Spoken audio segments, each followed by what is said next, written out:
క్రీస్తునందు ఈ ఆరాధనలో మీ అందరూ కూడా ఈరోజు మనం వినబోతున్నటువంటి చక్కటి విషయం ఏంటంటే, కొలస్సీలకు రాసిన పత్రిక, బైబిల్ ఉన్న వాళ్ళు బైబిల్లో చదవండి. కొలస్సీలకు రాసిన పత్రిక 3వ అధ్యాయము 1వ వాక్యం. మీరు క్రీస్తుతో కూడా లేపబడిన వారైతే పైనున్న వాటినే వెతకండి. బైబిల్ వాక్యం ఏమంటుందంటే, మీరు ప్రభు కోసము జీవిస్తామనుకుంటే, ప్రభువులో మేము ఉండాలి అనుకుంటే, ప్రభుని మేము నమ్ముకున్నాము, మేము కూడా క్రైస్తవులమే అని మీరు అనుకుంటే, నిశ్చయంగా మీరు దేన్ని వెతకాలంటే ఇక్కడ పైనున్న వాటినే గాని మీరు వెతకాలి. గాని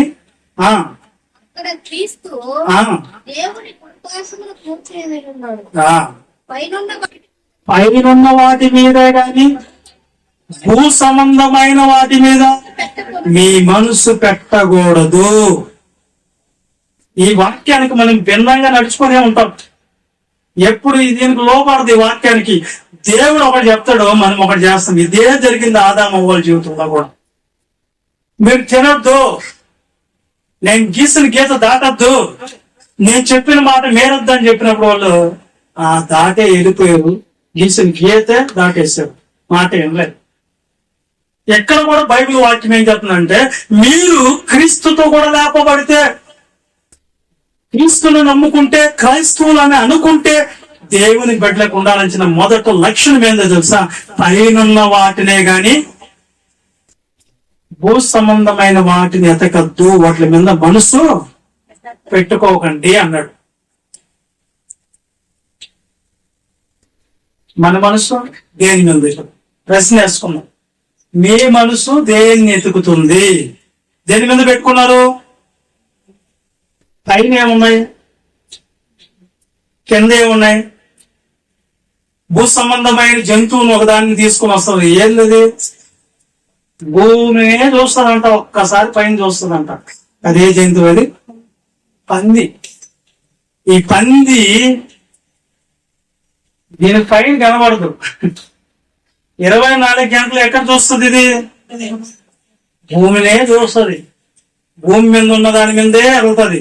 ఒక్కసారి ఆ పందిని చంపేవాడు వచ్చి పట్టుకున్న రోజున దాన్ని తాడి కట్టి బోళ్ళ పడేసి తీసుకోపోతాడు. అప్పుడు పైన చూస్తుందంట.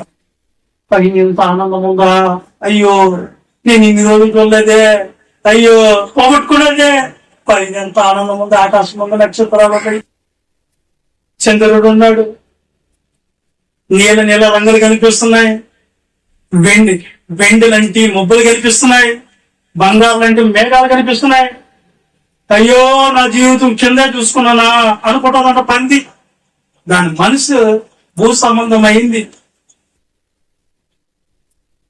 పైన చూసేది కూడా ఉంటుంది. కూరగాయల మొక్కల్లో ఎప్పుడు పైన చూస్తే గడిగేది ఒక బెండకాయ అంట. దాని పైకి కాస్తుంది, ఇటు కాస్తుంది, అది ఇటు కాస్తాయి, అది ఇటు కాస్తుంది. మీరు ప్రభువుని నమ్ముకుంటే మీ మనసు ఎక్కడ ఉండాలి? పైన దూరం 18 వేస్తే మన మనసు ఎక్కడ ఉంటుంది? దేని మీద ఉంటుంది? మీరు చెప్పండి, నిజంగా చెప్పండి. యేసుక్రీస్తు ప్రభు ఆల్రెడీ చెప్పేసాడు, ఏం తిందామా, ఏం తాగుదామా, ఏం ధరించుకుందామా. సండే రోజు వచ్చింది, చేపలు తినేసి అయిపోయింది, ఎండకాయలు కూడా తినేసాము, రొయ్యలు కూడా తినేసాము, మటన్ తినేసాము, చికెన్, ఇంకేమంతా కొత్త మాంసం ఏమైనా వచ్చింది మార్కెట్లోకి. ఆ పులస చేప దొరకడం లేదు, కానీ దాన్ని కూడా తెచ్చుకోవాలని ఉంటాం. సముద్రంలో ఒక అరుదైన చేప దొరుకుతుంది అంటది, ఆ చేప కూడా దొరకలేదే. అనేక రకాల టేస్టుల కోసం ఈ రోజు ప్రపంచంలో ఇటుకలు ఆట ఆడుతున్నాడు. చైనా వాళ్ళు ముందున్నారు, అన్ని తినేస్తున్నారు, కప్పలు, పాములు, పురుగులు. చేళ్ళు కూడా ఏం చేస్తున్నారు? వీళ్ళు చేళ్ళు కూడా ఫ్రై చేసుకొని తినేస్తున్నారు. అంటే ఉదయం లేస్తే ఏం తిందమా, ఏం తాగుదామా, ఏం ధరించుకుందామా, భూ సంబంధమైనటువంటి వాటి కోసమే ఆలోచిస్తున్నాం. కానీ ప్రభువుని నమ్ముకుంటే మీరు ఎక్కడ? ప్రభువుని నమ్ముకుంటే మీ మనసు ఎక్కడ ఉండాలి? ప్రభువును నమ్ముకుంటే మీ మనసు ఎక్కడ ఉండాలి? ఉందా ఆ పైన మీ మనసు? అసలు పైన ఉందా? లేదు. మా పక్కింటి వాళ్ళు పక్కన ఇల్లు కట్టేశారు, అది పైన కూడా కట్టేస్తా ఉన్నారు, దాన్ని పెయింటింగ్ వేసేసారు. వాళ్ళు డబల్ డోర్ ఫ్రిడ్జ్ కొనేసుకున్నారు, మనకేంది ఫ్రిడ్జ్ లేదు, పాడు లేదు. ఆమె నెక్లెస్ కొనేసుకుంది, నాకేది డైమండ్ కొనేసుకుంది ఆమె, నాకేది గొలుసు కొనేసింది, కుక్కకేసే గొలుసు, నాకేదో కుక్కకేసే గొలుసు. ఆమె 15,000 రూపాయలు చీర కొనేసింది, నేను 25 రూపాయలు కొనేయాలా?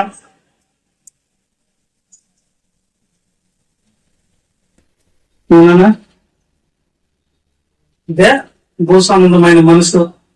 పోయిన వారం చెప్పుకున్నాం మనం ఒకసారి ఏం చెప్పుకున్నాము? లోకంలో ఉన్నదంతయో శరీరాశ, ఆశలన్నీ చెప్పేస్తాను నేను ఒకసారి. ఏం ఆశ? శరీరాశ, నేత్రాశ. ఇవన్నీ ఎవరివి? అపవాదు ద్వారా కలిగినవి కదా. భూ సంబంధమైన మనసు మనకు. నేను చెప్తా ఉంటాను కదా, 24 గంటలు ఉంది మనిషికి. 24 గంటలు అట్లా ఖర్చు పెట్టుకున్నావు నువ్వు అంటే, నేనటి రోజులు లెక్కేసుకోండి ఒక్కొక్కటి. నేను ఏం చేశారు? ఉదయం 6 గంటలకు లేచావు లక్ష్మి అక్క, ఏం చేసేవా? ఉదయం లేచాను పాస్టర్, బేసి తీసుకున్నాను పాస్టర్, పేస్ట్ అనుకున్నాను, పేస్ట్ పెట్టుకుని తూమిని పాస్టర్, చపాతీ వండుకున్నాను పాస్టర్, దానికి ఉల్లగడ్డ కురమా చేసుకున్నాను పాస్టర్. ఎంత అయిన టైం అప్పుడు 7 అయిపోయింది పాస్టర్. టీ తాగాను. తర్వాత 8 అయిపోయింది పాస్టర్. 8 గంటలకి ఏం చేసావు? బ్యాగ్ పెట్టుకుని కంపెనీకి బయలుదేరి పాస్టర్. కంపెనీలో ఎన్ని గంటలకు వెళ్ళిపోయావు? అక్కడ ఏం చేసావు అంటే, అక్కడ ఏముంది పాస్టర్, తట్టా పొట్ట మూసేది, మాపేసేది, చీపురు గట్టతో చిమ్మేది, క్లీన్ చేసేది. అయిపోయింది. ఎంత అయింది? అప్పుడు మధ్యాహ్నం అయింది. మధ్యాహ్నం ఏం చేసాం? మళ్ళా టిఫిన్ అన్నం తిన్నాను పాస్టర్. మళ్ళీ ఏం చేసావు? మళ్ళా మాపేసాను పాస్టర్. మళ్ళీ 5:30కి వచ్చాను. మళ్ళీ ఏం చేసావు? 5:30కి వచ్చి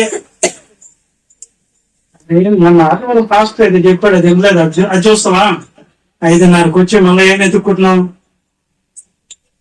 ఈ సాయంత్రము ఏం కూరగాయలు తెచ్చుకోలేదు, టమోటాలు ఎక్కడ బాగుంటాయి, వంకాయలు ఏడ బాగుంటాయి. ఇదే కదా భూ సంబంధమైన మనసు. ఆ తర్వాత మళ్ళా దేవుని గురించి ఆలోచిస్తావు నువ్వు. 24 గంటలు ఈ విధంగా గడిచిపోయింది నీ జీవితంలో. దేవుడికి ఏమన్నా ప్రయోజనం ఉందా? పైన ఉన్న వాటి కోసం ఆలోచించావా? పైన ఏముంది? గలతీ పత్రిక 4:26 చదవండి. కరెక్ట్ చదవండి. పైనున్న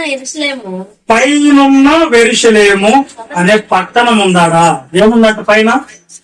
ఇంకొక పట్టణం ఉంది నాయన. ఎవరికి ఉంది పట్టణము? ఏడేనండి. పైన ఏముందంట? పట్టణం ఉందంట. ఏం పట్టణం అది? యెరూషలేము అనే పట్టణం ఉందంట పైన. పట్టణానికి మనం ఎక్కడికైనా పోవాలంటే మిమ్మల్ని అమెరికా పంపిస్తాం, యెరూషలేము పంపిస్తామంటే యెరూషలేముకు బాగా తర్వాత మీరు ఇప్పుడు యేసుక్రీస్తు సమాధి చూసి రావాలి, యెరూషలేములో ఏమేమో యోర్దాను నదులు ఉన్నాయి, ఇవన్నీ చూడాలంటారు కదా. మరి ఈ పట్టణం కాదు, పైన ఒక పట్టణం మీకోసం సిద్ధం చేశాడంట. ఎవరైనా దేవుడు పైన ఒక పట్టణం ఉంది, ఆ పట్టణం కోసం కొంతమంది బతికారంట ఈ భూమి మీద. వాళ్ళు ఎలా బతికారు? ఒకసారి చదువుదండి. హెబ్రీ పత్రిక 11:10 ఫాస్ట్గా చదవండి. పట్టణం దేవుడు దేనికి శిల్పియు నిర్మాణకుడై ఉన్నాడు. ఆ పునాదులు కలిగిన ఆ పట్టణం కొరకు అబ్రహాము ఎదురు చూపులు చూశాడు. అబ్రహాం ఎవరు? గొప్ప ఐశ్వర్యవంతుడు, ధనవంతుడు, గొప్ప సంపదల గని కలిగిన వాడు ఎవరు? అబ్రాహాము. ఆయన ఎక్కడ నివసించాడు తెలుసా? పెద్ద పెద్ద అంతఃపురాలు కట్టుకోలేదు, గ్యారాల్లో నివసిస్తూ ఇక్కడ మనకు నిలవరమైంది కాదు. మనం ఎక్కడికి వెళ్ళిపోవాలి? ఏడగాదు మనకి ఇల్లు పరలోకంలో కావాలి. పరలోకం కోసం ఎదురు చూశాడంట అబ్రాహం. అంత ధనవంతుడయ్యండి, ఐశ్వర్యవంతుడయ్యండి. మనం దేని కొరకు ఎదురు చూస్తున్నాం? ఇంకో వాక్యం చదువు, పౌలు గారు చెప్తాడు. 2 కొరింథీ పత్రిక 5:1 త్వరగా. 2 కొరింథీ 5:1. భూమి మీద మన గుడారము ఈ నివాసము శిథిలమైపోద్ది, దేవుని చేత కట్టబడింది, నిత్యమైనది నివాసము పరలోకమందు మనకున్నది. ఏడుందంట? మనకి ఇల్లు లేకపోవచ్చు, పూరు గుడిసెలో ఉండొచ్చు, రెంట్ హౌస్ లో ఉండొచ్చు, ఏదంటే ఉండొచ్చు. మీకు ఒక ప్రతినిధి దేవుడు నీ కోసం సిద్ధపరిచినప్పుడు అది శాశ్వతమైనది, అది నిత్యం ఉండేది. ఆ పట్టణంలోనికి మీరు చేరేదానికి ప్రయాసపడండి అని చెప్తుంది బైబిల్. దీనికి చేరాలంటే కొన్ని కండిషన్స్ పెట్టాడు. మత్తయి సువార్త ఎవరు చేరతారు అంటే 7:21. దాంట్లో ఎవరు చేరతారు? ప్రభువా ప్రభు అని నన్ను పిలిచి ప్రతివాడు పరలోకములో ప్రవేశించడు గాని పరలోకమందున్న నా తండ్రి చిత్తం చేయవాడు అందులో ప్రవేశించును. దీనికి కండిషన్ ఇది. ఆ పట్టణం నీకు కావాలా? ప్రభు కోసం బ్రతకాలి. దేవుడు ఏ వాక్యం చెప్పాడో, దేవుడు ఎలా బతకమన్నాడో, ఏ మాట వినమన్నాడో, ఎలాంటి గీత గీశాడో ఆయన గీతల్లో, ఆయన సరిహద్దుల్లో నువ్వు బతకాలి. పట్టణం నీకు వద్దనుకుంటే ప్రభువా ప్రభు అంటే సరిపోదాడు. తండ్రి చిత్తం జరగాలి. తండ్రి చిత్తం అంటే ఏందో ఒకరోజు మళ్ళా దాన్ని గుర్తు పెట్టుకుని నాకు గుర్తు చేయండి. ఒకరోజు దాని గురించి చెప్తా. తండ్రి చిత్తం ఏందో చెప్తాను. ఈ పట్టణంలోనికి నువ్వు పోవాలంటే ఖచ్చితంగా ఏం కావాలి? ఆనాడు ఆ పట్టణం వద్దుపోండి, దానికోసం ఎవరు బతుకుతారు? నువ్వు చెప్పే మాటలు మా కఠినంగా ఉన్నాయి అని నువ్వు అనుకుంటే నీకు రెండోది వచ్చేది ఏంటంటే నరకమే. ధనవంతుడు ఒక దరిద్రుడైన లాజరు నీకు గుర్తుకు రావాలా? నీకు పరలోకం రాలేదంటే నెక్స్ట్ వచ్చేది నరకమే. అదేంటది అంటే ధనవంతుడు ఉదారంగా వస్త్రాలు ధరి ప్రతిదినం సుఖం అనుభవిస్తున్నాడు. దరిద్రుడు ఆ ధనవంతుడు వాటికి పడి ఉన్నాడు. అంతేకాక అతను ఆ ధనవంతుడు ఆ భోజనం బల్ల నుంచి పడుతున్నాడు, జారిపడిన రొట్టె ముక్కలతో ఆకలి తీర్చుకుని జీవిస్తున్నాడు. అంతేకాక అతనికి కురుపులు ఉన్నాయి, కుక్కలు వచ్చే కురుపులు నాటుతున్నాడు. ఈ దరిద్రతో అనిపిస్తుంది. ప్రతి దినం అతనికి కడుపు నిండా అన్నం తినింది లేదు, ఆరోగ్యం సక్రంగా లేదు. అయినా ప్రభు కోసం బ్రతికాడు. ఎవరు? లాజరు అనే వ్యక్తి. భూమి మీద ధనవంతుడు ప్రతి దినం సుఖం అనిపిస్తున్నాడు. ఈడెద్ద తెచ్చుకోడు. ఇతనికి పరదేశం వచ్చింది, నెమ్మది కలిగిన స్థలానికి వెళ్ళాడు. ఇతను మాత్రము యాతనకరమైన స్థలంలోకి వెళ్ళాడు. నీకు ఆ పట్టణం కావాలంటే ప్రభు చిత్తం నెరవేర్చకపోతే నీకు నరకం వచ్చేది. గుర్తుపెట్టుకోండి. ఓకేనా? పైన ఉన్నది ఏంది? ఇప్పుడు పైన ఉన్న వాటి మీద మనుషులు పెట్టిన ఆ పట్టణంలో చేరిన ఎలా తండ్రి చిత్తం ఏంది ఎతకండి. పైన ఉన్న వాటి మీద మనిషి పెట్టండి. భూ సంబంధమైంది కాదు. రేపు ఏం తిందామా, ఏ సభ ఈ యొక్క ప్రార్థన ఇప్పుడు వదిలేస్తుంది, పాస్టర్ వెళ్ళిపోదామా, ఉన్న చికెన్ అంతా వాళ్ళు తినేస్తుంది, మటన్ అంతా తినేస్తున్నాడు. నాకు ఆ సభలో పోతే కొంతమంది పాస్టర్లు ఏం చేసి ఉంటే ఈ ఎవరిలో పోసాడు నా ప్లేట్ నిండా వద్దురా నాయన అంటుంటాడు. నేనేమైనా తినేవాడినా? తినండ్రా బాబు, తినేవాళ్ళకి పెట్టంటే లేదయ్యా నేను ఇదే చేస్తున్నాను. హాస్టల్ అందరూ కోన్ను పోయి అది పోయి ఇది పెట్టలేదు, నువ్వే అన్ని తీసి పక్కన పెడుతున్నావు అంటున్నాను. ఆ యామ అయితే ఈ పాస్టర్ దండగా ఈ పాస్టర్ కోసం ఏమి వండద్దు మీరు. వీడికే పచ్చడే, పప్పు చారు, ఆమ్లెట్ అని చెప్తుందంట. చిన్న పాత్ర వచ్చినప్పుడు ఇదంటాడు ఆయన, మిగతా తినడు. తినేదాని గురించి చెప్తాడు ఆయన. మీరు పైన వాటి మీద ఏం చేయాలి? అది రావాలంటే తండ్రి చిత్తం చేయాలి, తండ్రి కోసం పరిచయం చేయాలి, సేవలో పాలు భాగస్థలు అవ్వాలి, కష్టపడాలి. ఇవన్నీ లేకుండా పరలోకం ఊరకే రాదు. ప్రభు ప్రభు అని అక్కడికి వచ్చావు, కూర్చున్నావు, ముసుకేసావు, హల్లెలూయా స్తుతి మహిమ అనవు. హల్లెలూయా స్తుతి మహిమ అంటే దేవుడు ఇచ్చేది పరలోకం నీక ఇచ్చేస్తాడా? లేదంటే ఆదర వేసుకుని పోతే ఇచ్చేస్తాడా? కాబట్టి దేవుని చిత్తం ఏదో గుర్తించండి. ఉన్నది యోహాను సువార్త 14:2 వచ్చింది త్వరగా.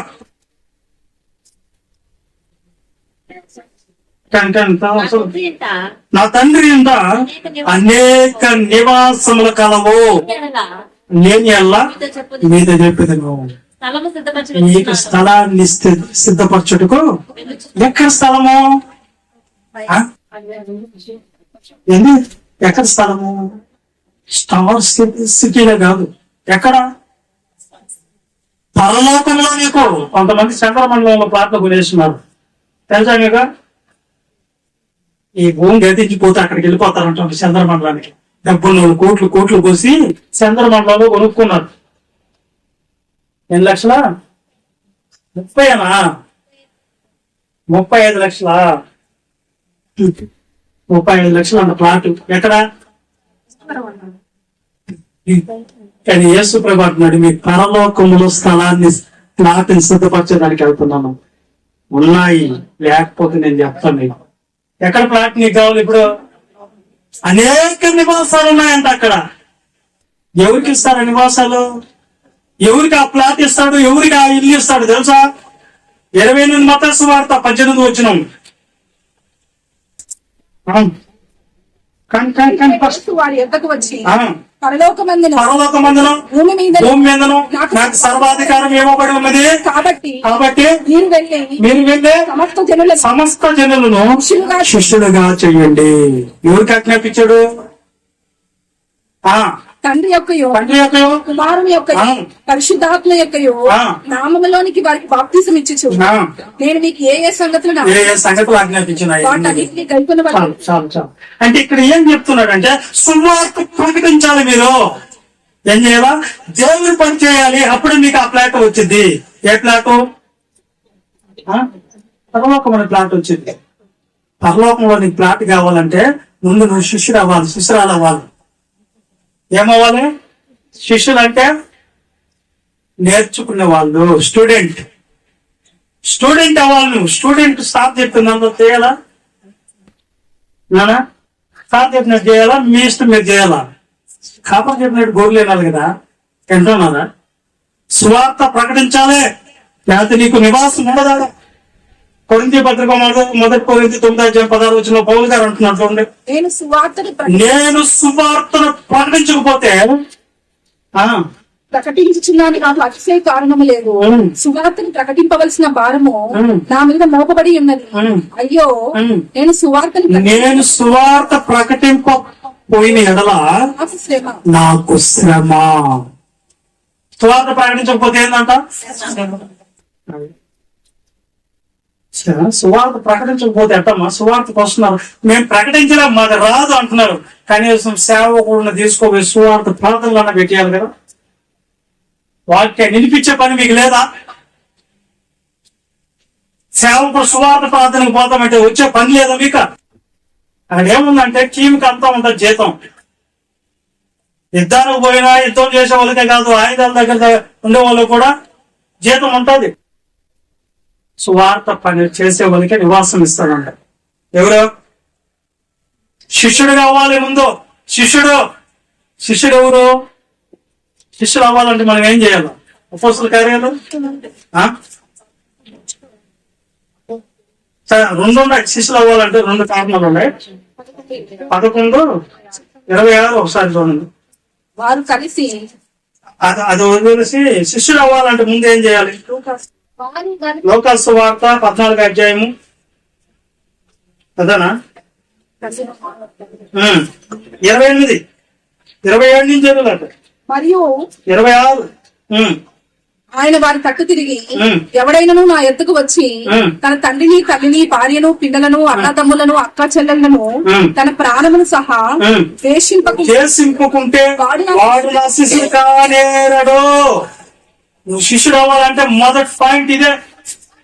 ద్వేషించండి, చూడొద్దని చెప్పండి. చూడాలి, ప్రేమించాలి అంటే దేవుడి కంటే ఎక్కువగా మీరు దాన్ని పెట్టుకోవద్దు అంటున్నాడు.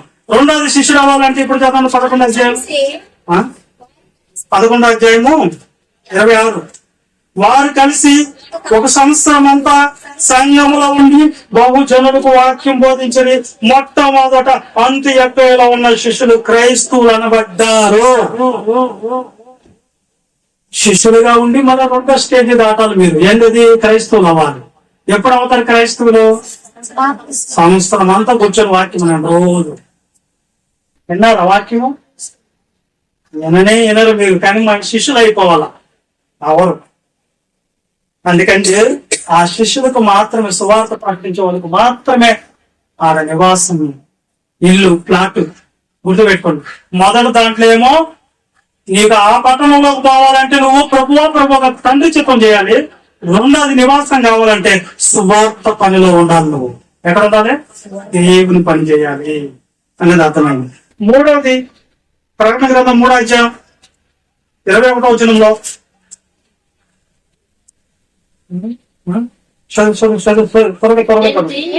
ఏం చేయించి నా తండ్రితో కూడా ఆయన సింహాసనమందు కూర్చుండిన ప్రకారం జయించు వాడికి నాతో కూడా నా సింహాసనం ఇచ్చేది. చాలా సింహాసనం ఇచ్చేది అంటే మనకి సింహాసనం కావాలి. అక్కడ సింహాసనం ఉంది. ఎక్కడ? పరలోక పట్టణం ఉంది. ఆ పట్టణంలో మీకు ఇల్లులు ఉన్నాయి. రెండోది సింహాసనం కూడా ఉందంట. ఏముందంట? ఆ సింహాసనం ఎవరికి? జయించు వారికి. దేన్ని జయించాలి? సోదరులు జయించాలి. సోదరులు ఎట్లా జయించాలి? ప్రకటన గ్రంథం 3వ అధ్యాయం 15వ వచనం నుంచి చదవండి. నీ క్రియలు నేను ఎరుగుదును.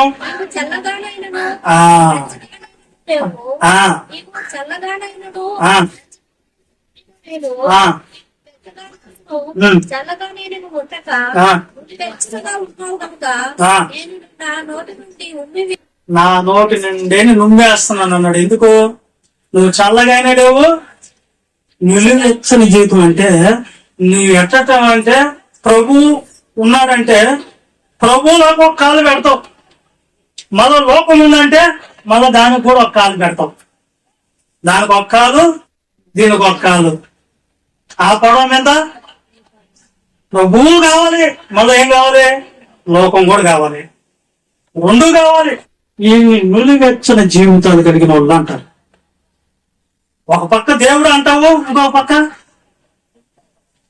లోకము కావాలి. ఇప్పుడు దేవుడు ఏమంటున్నాడు? నువ్వు చల్లగైనా లేవు, వెచ్చగైనా లేవు, కాబట్టి నీ మీద నేనేమేస్తున్నాను వద్ద నాక అంటున్నాడు ప్రభు. వద్ద. మనసు మంచిది కాదు, నీ స్వభావం మంచిది కాదు, నీ ఆలోచన మంచిది కాదు, నువ్వు అసలు మంచిదానివే కాదు. ఎట్టున్నావంట? ఎలా అంటావా? నువ్వే వచ్చిన జీవితంలో ఉన్నా ప్రభు కోసం అంటే ప్రభు అంటే మళ్ళీ పోయి లోకంలో కూడా గడుస్తుంది. ఇక్కడ ప్రభు కార్యాలంటే మళ్ళీ లోక కార్యక్రమాల్లో ఉంటుంది. ప్రభు ఎక్కడి నుంచి ఎక్కడికి పిలుచుకున్నాడు మనల్ని? నుంచి ఆశ్చర్యకరమైన వెలుగులోనికి, అంధకార సంబంధమైన అధికారంలో నుండి క్రీస్తు యొక్క రాజ్యంలోనికి మమ్మల్ని పిలుచుకుంటే నీకెవరు కావాలి తెలుసా? ఒక పక్క యేసుప్రభు అంటాం, మళ్ళీ సైతాన్ని కూడా అంటాం. సైతాన్ని కూడా కావాలి నీకు.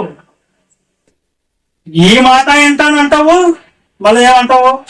ఇలాంటి వాళ్ళని నువ్వు అట్టన్నా వెళ్ళిపోకుండా ఇట్టన్నా రాకుండా వెచ్చని జీవితంలో అంటే నీవు నాకు అసహ్యం, నువ్వు వద్దు, నువ్వు నిలకలేదు. నువ్వు కాసేపు ఈ సంఘం ఉంటాయి కదా, ఏమన్నా గట్టిగా చెప్తే మళ్ళీ ఇంకో సంఘం మార్చేస్తుంటారు. ఆ సంఘంలో గట్టిగా చెప్తే ఇంకో సంఘంలోకి వెళ్ళిపోతా ఉంటారు.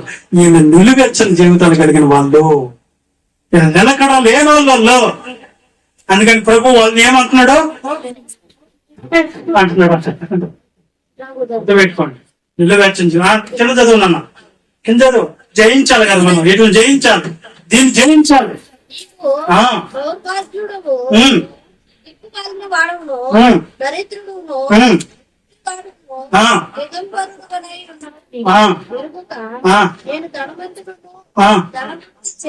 చేసి ఉన్నాను, నాకేమీ కొనుక్కోలేదని చెప్పుకుంటున్నాను.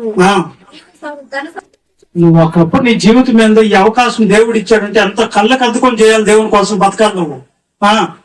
నీవు ధనవృద్ధి చేసుకొనున్నట్లు ఆ. అగ్నిలో పుటము వేయబడిన అది ధనవృద్ధి ఆడుందో తెలుసా నీకు? పరలోకానికి పెట్టుబడి ఒకటి చెప్తున్నాడు అక్కడ. నీ దినములు అగ్నిలో పుటము వేసినటువంటి బంగారమును బంగారమును, నీ దిశములు అది ధనం అంట, దేవుని దగ్గర సంపాదించుకునే ధనం. నీ దిశలు సిగ్గు కనపడకున్నట్లు ధరించుకున్నట్టుకు వస్త్రాలను, నీకు దృష్టి కలిగినట్లు ఆ. నీ కన్నులకు కాటుకను ఉమ్. నా యొద్ద కొనమను. నా దగ్గర కొనాలి నువ్వు. ఏమేం కావాలంట? అగ్నిలో పుట్టం వేసిన బంగారం. అగ్నిలో ఏమి పుట్టం వేసి బంగారం ఏంది అది? ఒకసారి చదవదాన్ని. పేతురు రాసిన పత్రిక 1వ అధ్యాయం 7వ వచనంలో త్వరగా ఫాస్ట్గా చదివినాను. నశించిపోతున్న సువర్ణము అగ్ని పరీక్ష వలన శుద్ధపరచబడుతుంది కదా, దానికంటే అమూల్యమైన మీ విశ్వాసం ఈ శోధనల చేత మీ శోధనల చేత పరీక్షకు నిలిచినది పరీక్షకు నిలిచినదై యేసుక్రీస్తు యేసుక్రీస్తు ప్రత్యక్షమైనప్పుడు నొప్పును మీకు మెప్పును మహిమయు మహిమయు ఘనత కలుగుట ఘనతయు కలిగినట్లు. ఈ శ్రమలు, ఒక అమ్మాయి అడిగింది, అన్న శ్రమలో నాకు మేము ప్రార్థన చేసుకోకూడదా, శ్రమలు మాకు పోవా అని అడిగింది. ఈ శ్రమల పరీక్షలు అంతే. నీ విశ్వాసానికి కలిగిన పరీక్ష అది. సొంత సమయంలో లోపం లేని విశ్వాసం మీకు ఉండాలి. అర్థమైంది నాన్న? అర్థమైందా? లోపం లేని విశ్వాసం మీకుందా లేదా? అది లోపం లేని విశ్వాసం మీకు ఉండాలంటే దాని కొరకే శ్రమలు. మీకు దాన్ని సంపాదించుకో. విశ్వాసం అంటే ఏంది? ఒక అతను పెద్ద చెట్టు ఎక్కేసాడు అంట, కొండ మీద ఎక్కి పర్వతం మీదకి ఎక్కేసి ఆ పర్వతం మీద గాలి జారిపోయింది. చివరగా ఒక్క కొమ్మ దొరికింది, చెట్టు కొమ్మ. దాన్ని పట్టుకున్నాడు. అట పైకి ఎక్కలేడు, పైకి ఎక్కినా ఇరిగిపోద్ది.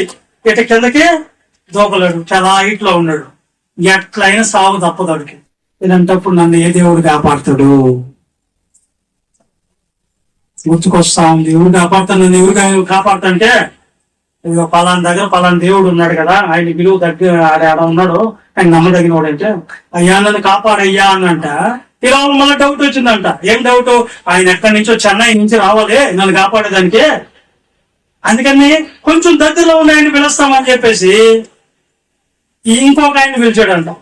ఏర్లేదు మళ్ళీ అనిపించిందంట, ఆయన కూడా చాలా దూరంలో ఉన్నాడు, ఏడ ఉంది దగ్గరలో ఉంది అమ్మగారిని పిలుస్తాం.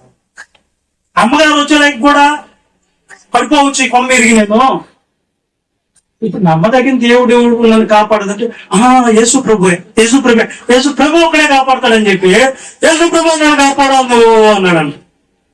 నాయన సరే కాపాడతాను, చేతులు వదిలేయి అన్నాడంట.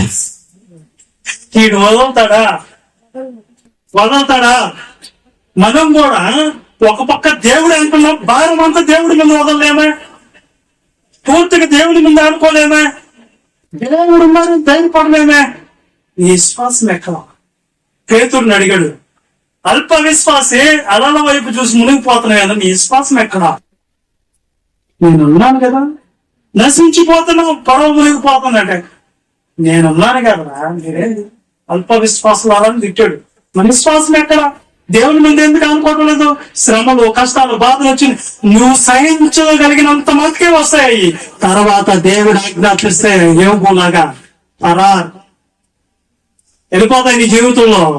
దేవుడు నాకు వద్దు దేవుడు అనుకుంటా. కానీ మనం కోరుకోవాలి, దాంట్లో జయం ఇవ్వాలన్నాను కానీ దాని నుంచి తప్పించుకోకూడదు అనేది వస్తుంది. ఓకేనా? తర్వాత ఏముంది అన్నదా? అగ్ని వంటిది. తర్వాత ఏముంది? వస్త్రాలు అంటే ఏంటి? ఏ వస్త్రము? రక్షణ. ఏమో మీరు చెప్పేది నాకేం అర్థం కలవు. 16 ప్రకటన గ్రంథంలో ఉంది చూడు. నీకు వెచ్చగానైనా 16 అధ్యాయం ప్రకటన గ్రంథం 16 వచ్చింది. ఇదిగో నేను దొంగ వలె వస్తున్నానుగా సంచరించినందున జనులు తన దిశమేలను చూతురేమో అని మెలకుగా ఉండి తన వస్త్రం కాపాడుకున్న వారు ధన్యుడు. అదిగో నీ వస్త్రాలు ఏ వస్త్రాలు అయ్యే? ఏ వస్త్రాలు అన్నయ్యా? వస్త్రం అంటే ఏంటి? పరిశుద్ధుల నీతి క్రియలు. ఏంటంట? క్రియలే. వస్త్రం ఒకటేనా? ఇంకపోతే మీకు ఇవన్నీ చెప్పుకుంటూ పోతే చాలా టైం అవుతుంది. కానీ ప్రకటన గ్రంథం 2:10 ఏమంటాడు? ఒక మాట చదవండి. తర్వాత తిమోతి 2వ పత్రిక 4:7 ఒకటి చదవండి, ముగించుకుందాం. ఈ తర్వాత ఎవరిద్దాము? ఇదిగో మీరు శోధింపబడినట్లు అపవాది వీళ్ళు కొందరిని చెరలో గ్రహింపబోతున్నాడు. 10 దినములు శ్రమ కలుగును, మరణం వరకు నమ్మకంగా ఉండు, నేను నీకు జీవ కిరీటం ఇస్తాను. పైన అది ఉందా నీకు? జీవ కిరీటం వద్దా మీకు? దాని ఎవరిన మళ్ళా చెప్తా జీవ కిరీటం అంటే. నెక్స్ట్ చదవండి, ఇంకోటి చదవండి. తిమోతి పత్రిక 2వ పత్రిక 4:7 త్వరగా చదవండి. పోరాడి తిని నా పొద ముట్టించుకుని ఇక నా కోసం ఇక మీదట నా కొరకు ఏముందంట? నీతి కిరీటం ఉందంట. ఏం చేస్తే ఆయనకి నీతి కిరీటము? జీవ కిరీటం శ్రమలకి, నీతి కిరీటం దేనికి? మంచి పోరాడాలి, దేవుని కోసం పోరాటం అది. ప్రకటన 2:7 చదవం ముక్తి చేసుకున్నాం త్వరగా. 2:7 నేను కూడా వీటిని ద్వేషిస్తున్నాను. చెదిగలవాడు సంగములతో చెముగాక. జయించిన వానికి దేవుని పరదేశిలో ఉన్న జీవవృక్ష ఫలములను భుజింపనిత్తును. ఇది కూడా నేను చెప్తాను. నీతి కిరీటం అంటే ఏంది చెప్తాను, దయా కిరీటం అంటే ఏంది చెప్తాను, జీవ కిరీటం అంటే ఏంది వివరించాలి. ఇప్పుడు ఏంది జీవవృక్ష ఫలాలు అంటే ఏందో కూడా త్వరలో చెప్పుకుందాం. అదే 2:17 చూడండి. సంగములతో ఆత్మ చెప్పుచిన మాట చెవిగలవాడు వినును, జయించువానికి మరుగై ఉన్న మన్నాను భుజింపనిత్తును. మరుగై ఉన్న మన్నా ఒకటి ఉంది. ఇవన్నీ పైన ఉన్నాయి. మనం చెప్పుకుంది ఏంది? ఫస్ట్ మూలవాక్యం ఏంది? పైన వాటినే మీరు వెతకండి. అంటే ఎన్ని పైన ఉన్నాయి. ఈ యుద్ధ మీకు ఏం కావాలి? భూమి పైన ఉన్నవి ఇయ్యి. కాబట్టి ఒకసారి నేను రిపీట్ చేస్తున్నాను. పైన పరలోకం అనేది ఉంది, యెరూషలేము పట్టణం, అది సంపాదించుకోవాలి. ఇళ్ళు ఉన్నాయి, ప్లాట్లు ఉన్నాయి, అవి నివాసాలు ఉన్నాయి, అవి కావాలి. సింహాసనములు ఉన్నాయి, కిరీటాలు ఉన్నాయి, అధికారం ఉంది, జీవవృక్ష ఫలాలు ఉన్నాయి, మరిగా ఉన్న మన్నా ఉంది, వస్త్రాలు ఉన్నాయి. తర్వాత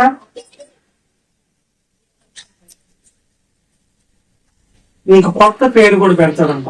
అది తర్వాత వారం చెప్పుకుని చాలా టైం అయిపోయింది కనుక ముగిస్తున్నా.